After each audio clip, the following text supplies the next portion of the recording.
Welcome back. Another week. Más fútbol y más fútbol. And like Patrice Evra says, I love this game. And genuinely, I love this game. Another week. More crazy scores. More crazy games. This thing of football, a lot of things are not written yet. But in this past week, we had a Premier League that is on match day 25th. Match day 25th, match week 25th. And we saw scores, we saw results that a lot of people thought that they were going to go forward. But some teams in the last minute were able to pull out and get a answer whether they will keep going forward, stay where they are at, or be able to fight for the title race. Esto es Pase Ambidiestro, Ambidextrous Pass, Fútbol Honestamente, Soccer, Football Honestly. In the Premier League, we see that Arsenal wins comfortably 3-0. We see a Manchester City that pulled off a dramatic 2-1 comeback. We see a Manchester United that wins comfortably 2-0 with 10 men Tottenham. We see a Chelsea that wins comfortably 3-1 with the Palmer scoring a hat-trick. We see Aston Villa tied. But this Premier League is still in the fights. And what is for the Premier League? They are a match day 25th. A Premier League that Arsenal thought they were going and be able to get that 9-point gap. But Manchester City flipped the game totally and were able to win 2-1 against Liverpool. A Liverpool that has been seen to see struggles, obstacles in the past few games since this 2026 started. But we're going to dive straight into the Premier League as we always do. And we are going to start with the first game of the Premier League. Straight into it. We're going to do the summary and analysis of this Premier League. A Premier League that is on match day 25th. We're going to dive into match day 25th for this Premier League. A match day that started with Leeds United against Nottingham Forest. A Leeds United that wins 3-1. Leeds to control Ellen Road with two quick-fire goals in the first half from Jaden Bogley and Noah Okafor. Dominic Calvert-Lewin added a third shortly after the breaks to secure a dominant victory. Nottingham Forest managed a late consolation through Lorenzo Luca, but the results boosts Leeds' survival hopes. And Leeds is in the 16th place and Nottingham Forest is in the 17th place. Dominic Calvert-Lewin landmark. He has his 10th goal of the Premier League season, marking the first time he has reached double figures since 2020-2021 season. Dominic Calvert-Lewin has been putting decent numbers for Leeds. He has been effective, and when he's needed, he has been there at times. This is great for Leeds. Leeds are able to get out of the relegation area and secure their position at the moment in this Premier League. Moving on, we had a Manchester United against a Tottenham Hotspur. A Manchester United that wins at home 2-0 at Old Trafford. Spurs face an uphill battle right off the bat in the 29th minute due to Christian Romero that got a straight red. United capitalized quickly through Brahim and Mbeumo before Bruno Fernandes sealed points with a late second half strike. The win keeps United firmly in the hunt for the top four. And a Manchester United that is in the 4th place and a Tottenham that is in the 15th place. This Tottenham went from being top 6 to now being in the mid-table, now lower area of the mid-table. Bruno Fernandes, the creative engine of the league, he has 12 assists. He has created 74 chances. and he has created 17 big chances. And his current tally is the highest for a United player over a decade. So that speaks a lot. And I believe that Bruno has, from what we saw at the beginning to what Bruno is now, we saw a transition of a player that started a little bit sluggish. Then he saw himself struggle, still giving his best, not in his best position, but then he was able to change the game in the sense of adapting, moving his position. Then he started becoming more offensive, only focus of offensive, and he's starting to make a difference. And now under Carrick, he's fully focused on offensive assistance. He has been able to play so great offensively. His numbers are there. He's the player with the most assists. And again, his current tally is the highest for a Manchester United player in over a decade. But at the same time, we have the Christian Romero situation. And this is a discipline issue.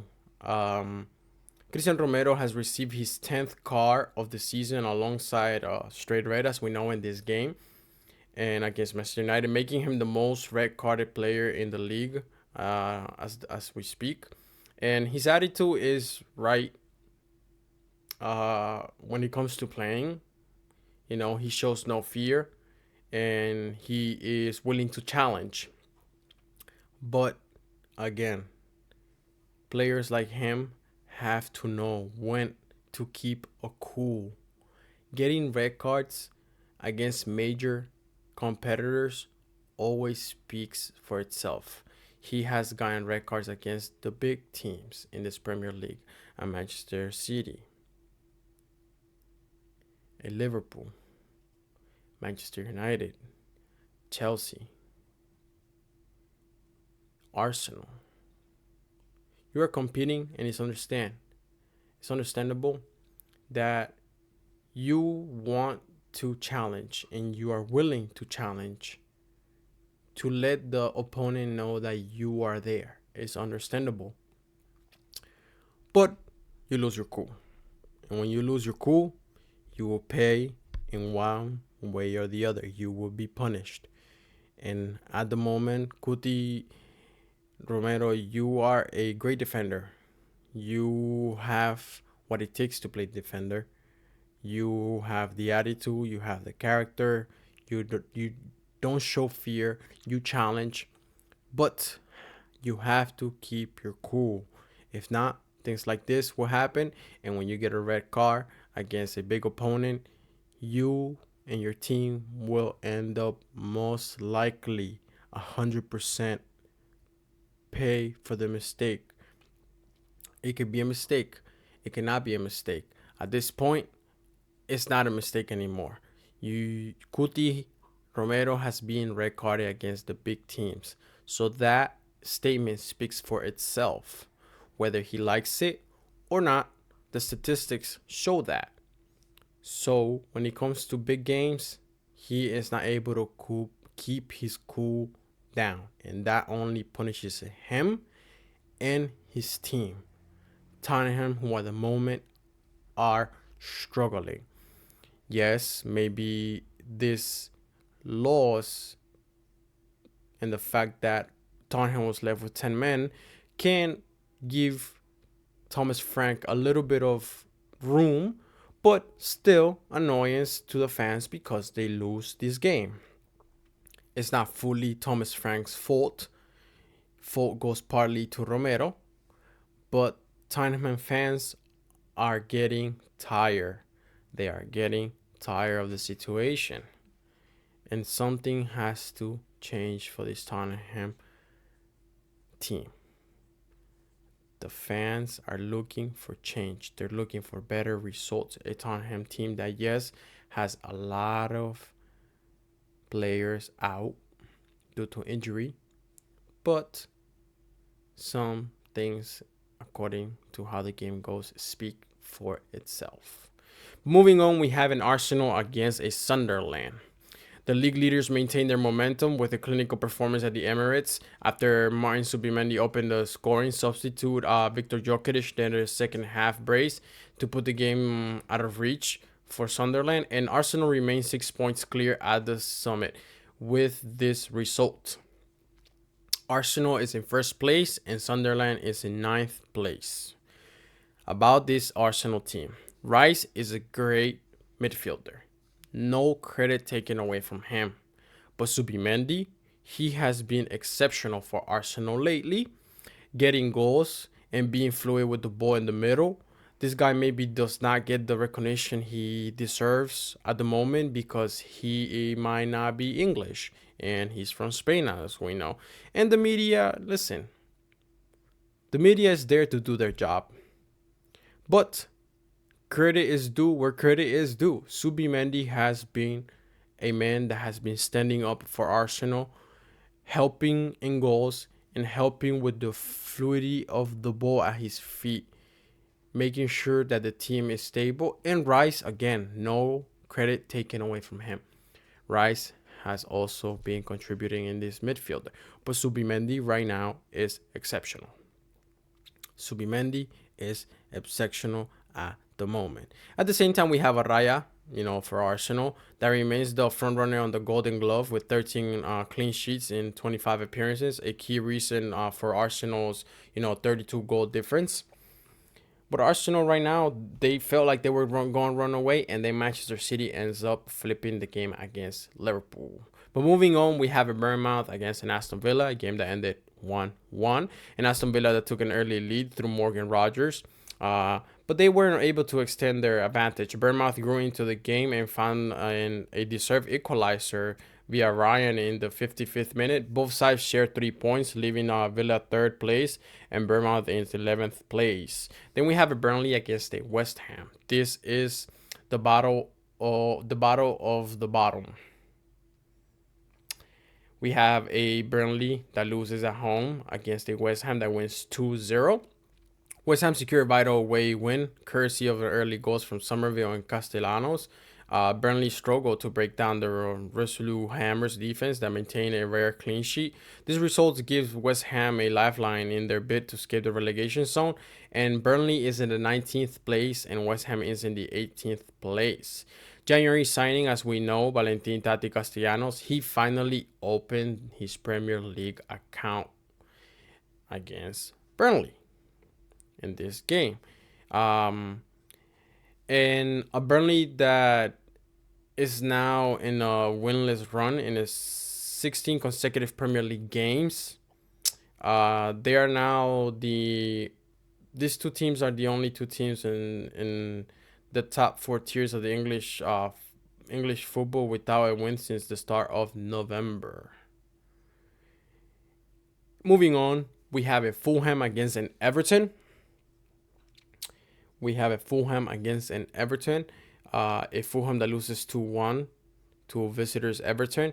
And Everton that staged a gritty comeback at Craven Cottage after falling behind in the unfortunate own goal. And second half strikes from Mikolenko and Dewsbury Hall turned the tide for the visitors. The Toffees' defense held firm in the final minutes just to leapfrog Sunderland into 8th place, and Fulham that is in the 10th place, and Everton last 5 games unbeaten with 0 goal difference. Everton are 5 games unbeaten. The last 5 games are unbeaten for Everton with a 0 goal difference. 28 scored, 28 conceded for this Everton. Then moving on, we have a Wolves against a Chelsea. A Wolves that lose at home against a Chelsea that wins 3-1, courtesy of a hat-trick by Cole Palmer. Mr. Brr. Cole Palmer stole the show at Molineux, scoring a stunning first half hat-trick to dismantle Wolves despite the 53rd minute goal from Tuluwasi. And Wolves could not find a way back into the match. Chelsea's 4th consecutive win keeps them just 1 point behind. And behind Manchester United. Wolves that is in the 20th place, last place of this Premier League, and Chelsea that is in the 5th place. Wolves, you know, Wolves have a drought. Wolves have now failed to score 50% of their matches this season, 13 out of 25, 24, and is the highest ratio in the league since 2021. Then we have a Newcastle United against a Brentford. A Brentford that wins 3-2 as visitors. In a back and forth thriller, Brentford edged out the Magpies, and thanks to a clinical display from Igor Thiago and a winner from Donga Otara, Sven Vodman and Bruno Guimaraes scored for the host, but their defensive lapses proved costly. Newcastle is in the 12th place, and Brentford moves to the 7th place, tied in points with Liverpool. And Igor Thiago, he's emerging as the season's breakout start. He sits second in the scoring charts with 17 goals. And I know at the beginning of this season, I said that I did not think that Igor was going to catch up, but it seems like he will. It does seem like he will. And football gives you these things. This is the beauty of the leagues. Some statements can go wrong. Such statements can go wrong because now Igor Thiago is only 4 goals away from Haaland. Haaland has been on a drought, as we know. But in this match week, match day 25th, he came back. He scored through a penalty. Yes, a penalty. But he ended that 4-5 game drought. And Igor Thiago is catching up. He has 17 goals while Haaland stretched his goals from 20 to 21 now.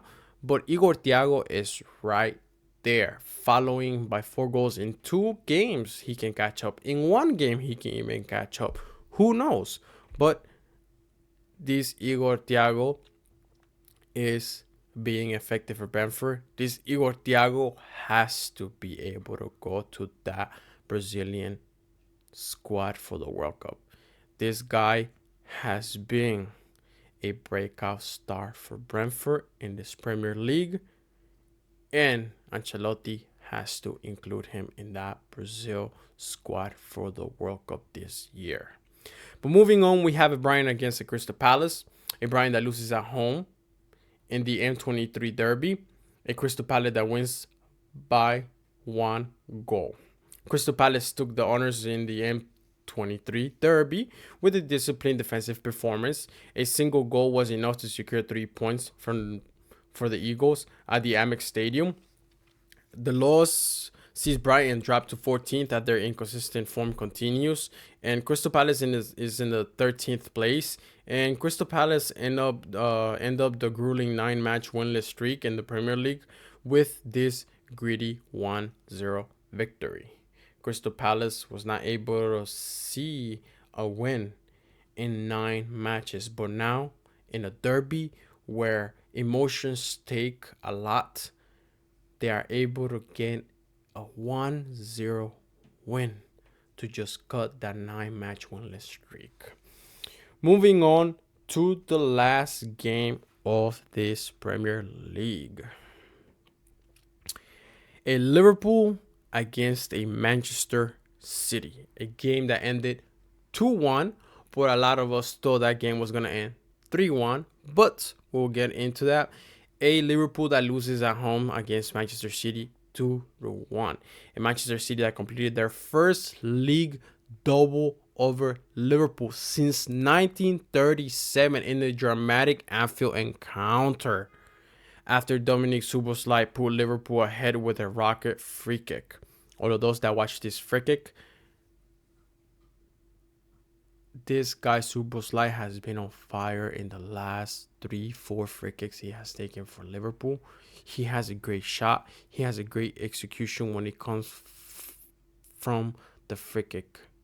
He has an amazing shot in that goal. Donnarumma is an amazing goalkeeper. We saw that game. Donnarumma made some amazing saves. Donnarumma made some important saves Even Guardiola was mimicking Donnarumma.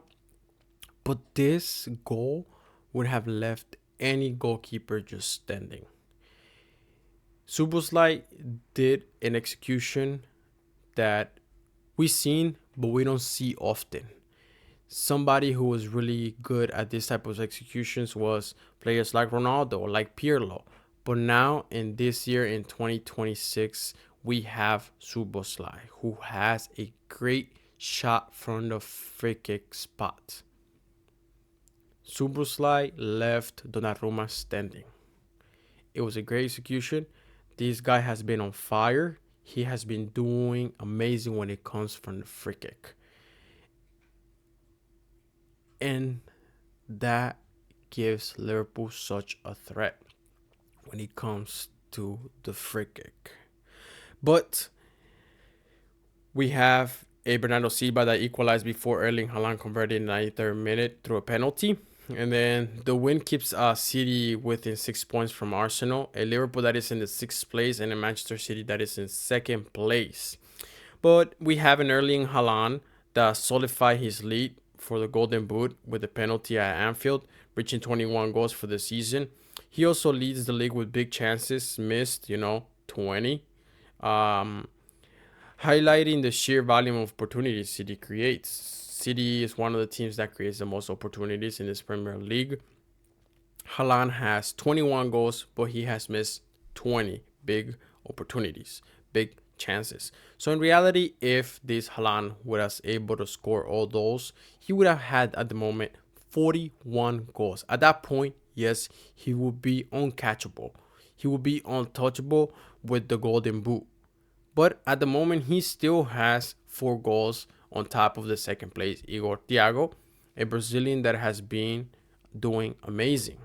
But Erling Haaland is running with his Golden Boot at the moment. But 1-2 games can change everything. But Erling Haaland is a scoring machine. He has gone on a drought. Yes, sometimes, listen, this is football. You can score every game, and then you can go 3, 4, 5 games on a drought. And this is the beauty of the league. The league exposes what teams can stay in form, what teams can have the chemistry, what teams have the best rotation, what teams can keep consistent for the league. A competition like the Champions League shows you the quality of the players, the quality of the team. But a league is able to expose the chemistry, the consistency, the rotation, all of those things that make a team show what a team is in a whole season that includes 38 games. Leagues expose all of those things: consistency, chemistry, rotation. That's the beauty of a league. And in this league, yes, we saw Erling Haaland go on a drought, but he scored from the penalty spot, and he's able to bring his goal tally to 21 goals. And then we have another big controversial situation in this Liverpool-Manchester City. We have the Killjoy VAR decision, something that a lot of media have spoke about. A lot of the medias that show these games have spoke about. It was the most significant talking point. It was a bizarre sequence in the 110th minute in this game. Ryan Cherky rolled the ball into the empty net for a 3-1, but VAR intervened to disallow the goal and send Dominic Szoboszlai off with a red. And it's understandable. Rules are rules. And we see Dominic first pull Erling Haaland, then Erling Haaland pulls Dominic Szoboszlai. Both players do the same action. But in that sense, Erling Haaland is attacking first. He's attacking. The ball is ahead. He's trying to protect the ball. Szoboszlai does what a defender would do, which is try and hold back. At that point, Szoboszlai does interfere on not letting Haaland make sure the ball goes in, or impedes him of having the opportunity to score on a clear opportunity. So yes, rules are rules. That's understood. But the question that follows to me is, why sometimes referees, officials ignore certain plays, and in this one, they just couldn't look the other way and let Man City have the goal and not give Supersly a red, which now he's sitting 3 games out because he's going to be banned on a straight red.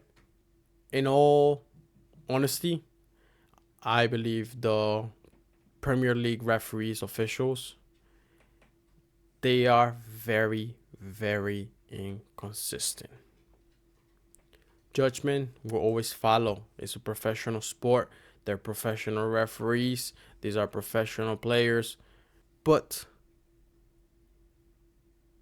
it has been very, very inconsistent from the officials. The referees have been very, very inconsistent in this Premier League. It's understood. Rules have to be followed. The book has to be followed. The rules are there for a reason. The rules are there to be followed, to have the best flow of the game you can have. But the inconsistency is also there. It shows. It can be pointed out in detail. So what can be done to help the referees, the officials, have a more consistent integration in the game? Man City wins 2-1. Supersly gets a red, and the game is done. It was a killjoy, but it's understandable. Rules are rules, and they have to be followed. But referees are being inconsistent in this Premier League. We can point it out across the whole competition. From match day 1 to this match day 25th, inconsistency has been a very big thing. But in this Premier League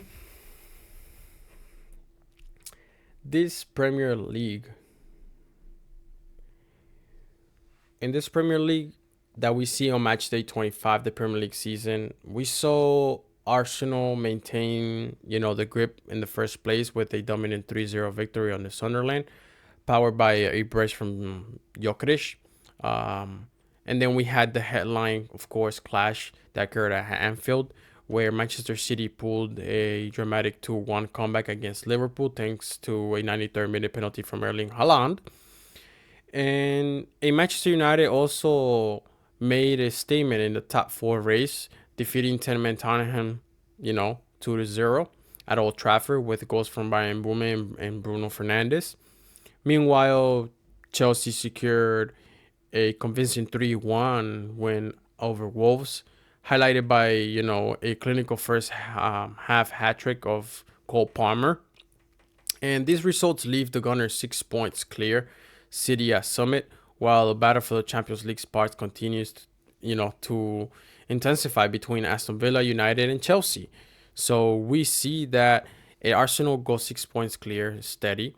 Manchester City does not let Arsenal go 9 points clear. Then we see an Aston Villa that stays tied in third. Then we see a Manchester United who is getting themselves in there to be able to play Champions League next year. Then we have a Chelsea who is trying to get themselves in there by giving a statement win against Wolves, and a Liverpool that gets held back by Manchester City. A Manchester City that it is the first time to complete their first league double over Liverpool since 1937. Manchester City have not been able to win a double over Liverpool since 1937. But this is all for this Premier League. A Premier League that is starting to get, for some, they feel like they're about to run away with it. For some, they feel like they have to catch up. And some at the bottom of the table, they are most likely to see relegation. We see a lot of movement in the mid-table, but not much movement at the top of the table. Still very, very tight. Still a lot to go. We have 13 match days to go for this Premier League. Premier League that will see games Tuesday and Wednesday of this week for match day 26. But this is all for the Premier League. 14 a 15 partidos en cada una de estas ligas. This is all for today. Esto es todo por hoy. Gracias a esos que siempre están aquí. Esto es Pase Ambidiestro. Ambidextrous Pass. Fútbol honestamente. Soccer, football, honestly. Thank you for all those that are always here. Please don't forget to like and subscribe. Have a good one. Have a great day. Thank you.